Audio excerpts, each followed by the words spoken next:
دیکھیں، عمران عثمان گٹھ جوڑ تو جاری رہے گا، اور شروع دن سے ہی وزیراعظم عمران خان عثمان بزدار پر جتنی بھی تنقید ہوتی ہے انہیں ڈیفینڈ کرتے چلے آ رہے ہیں۔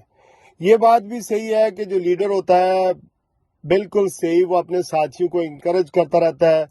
عثمان بزدار خاموشی سے اپنا کام تو کر رہے ہیں، اور بہت ساری رپورٹس اچھی بھی ہیں ان کے بارے میں، سجیسٹ کر رہی ہیں کہ وہ کس طرح کا کام کر رہے ہیں، جو پروجیکٹ شروع ہوئے ہیں اس پر بڑی سائلنٹلی کام کر رہے ہیں، لیکن وہ اپنی تشہیر اور کام کرتے ہوئے نظر نہیں آ رہے ہیں۔ اس کا اعتراف خود وزیر اعظم نے پچھلے ہفتے لاہور کے دورے پر بھی کیا تھا۔ دیکھیں، جب مرغی عام فہم میں ایک بات میں آپ کو سمجھاتا ہوں کہ جب مرغی انڈا دیتی ہے تو وہ بہت شور مچاتی ہے۔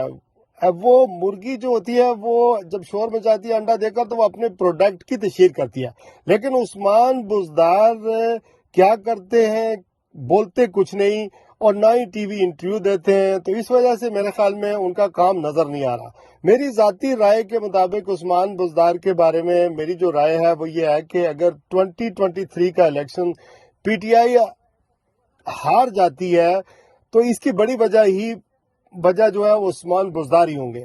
عثمان بزدار وزیر اعلیٰ رہیں، یہ بات مسلم لیگ نون کے فائدے میں ہے، اور اسی لیے وہ ان کے خلاف کسی قسم کی تحریک لانے میں یا عدم اعتماد میں دلچسپی نہیں رکھتے۔ انہیں یہ پتا ہے کہ عثمان بزدار جتنی دیر پنجاب کے وزیر اعلیٰ رہیں گے اتنا ہی فائدہ مسلم لیگ نون کو 2023 کے الیکشن میں ہوگا۔ تو یہ میرے خیال میں صورتحال ہے۔ وزیر اعظم ان کو تبدیل نہیں کریں گے۔